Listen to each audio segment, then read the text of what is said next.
বন্ধুরা, তোমরা সবাই কেমন আছো? আজকে রবিবার, তো আমি আজকে আমার অফিসে চলে গিয়েছিলাম। আজ আমাদের অফিস রবিবার করে ডিউটি খোলা থাকে, হালকা ডিউটি থাকে একটু সামান্য, তো অন্য দিনের থেকে।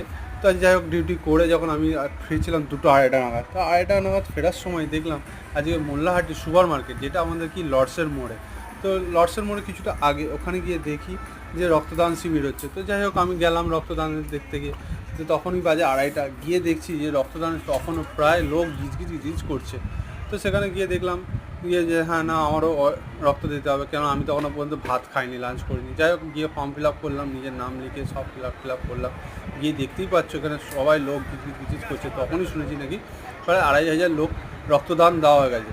এটা শুনলাম নাকি ইভেন যে এখানে নাকি কলকাতার সবথেকে বড় রক্তদান শিবির হয়, যেখানে ব্লাড ব্যাঙ্ক পিপলস থেকে লোক এসে, আবার কি আমাদের উডল্যান্ড আর্মি ক্যাম্প থেকেও লোক এসে, প্লাস ভাঙড় হসপিটাল থেকেও লোক এসে, যারা কি না ব্লাড কানেকশান করছে। তো যাই হোক, আমি চলে গেলাম পিপলস ব্লাড ব্যাঙ্ক। দেখতেই পাচ্ছ আমি ওখান থেকে রক্তটা দেবো বলে। তো আমি প্রথমে গেলাম, সব নাম টাম লিখিয়ে নিয়ে এবার চলে গেলাম তোমার প্রেশার মাপা হয়ে গেল। ইভেন চলে গেলাম লাইনে দাঁড়াতে রক্ত দেবো বলে। তো তারই মাঝখানে দেখলাম পুরো জায়গাটা ঘুরে দেখালাম কত লোক দেখছেন।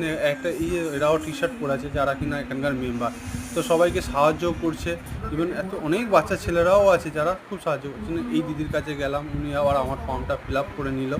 ফিল আপ করে এবারে আমি চললাম, দেখছি রক্ত দিতে দিতে প্রায় এখানেই তো মনে হয় 50-60 জন লোক রক্ত দিচ্ছে। তো আমি গেলাম একে একে। ইভেন আমার রক্ত নেওয়ার সময় এই দিদিভাই একজন আমার ফর্ম ফিল আপ করে আমাকে আলাদা করে সাইন করতে হলো। তো আমি সাইন করতে গেলাম। যাই হোক, আমার আগে অন্যজন করে দিল, তো এখানে আমিও আমার নাম লিখে সাইন করে দিলাম। তো করে দেওয়ার পরে তো উনি আমাকে বললো যে তুমি চলে যাও, আমার ফোন নাম্বার সব কিছু লিখেও নিয়েছিল।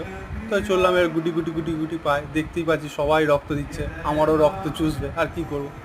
যাই হোক, রক্ত দিতে চলে গেলাম। রক্ত দিতে বসেই বললাম, একজন এখানে দাঁড়িয়ে আছে, এই ভাই উঠবে, তারপরেই আমি আর কি রক্ত দেবো। এই ভাই রক্ত দিচ্ছে, ওর দেওয়া হয়েই গেছে। তো আমি এবার রক্ত দিতে গেলাম, তো শুয়ে পড়লাম। ফাইনালি সেখানে আমি আর কি, আমার ফোন ধরার কেউ নেই, তো প্রয়োজনে আমি একাই শুয়ে পড়লাম। তো আমি এখানে গিয়ে রক্ত দিলাম, প্রায় অনেকক্ষণ রক্ত দিয়ে বেরিয়ে গিয়ে আবার ফাংশানে গেছি। গিয়ে দেখি প্রায় বহুজন রক্ত দেওয়া হয়ে গেছে। তো রক্ত দেওয়ার পরে গেলাম ফাংশানে, সেখানে আবার একটু টিফিন দিয়েছিল, নিয়ে অনেক গ্লুকোজ জল দিয়ে সবাই বললো বড় এই ভাই রক্ত দেওয়া হয়ে গেছে। এবার আমিও শুয়ে পড়েছি, আর ইভেন আমার আর ফোন ধরার মতো নেই। যাই হোক, আমার চ্যানেলটা ভালো লাগলে সবাই একটা সাবস্ক্রাইব করে, আমার একটা লাইক দিয়ে একটা সাবস্ক্রাইব করে দেবেন। আশা করি ভালো লাগবে।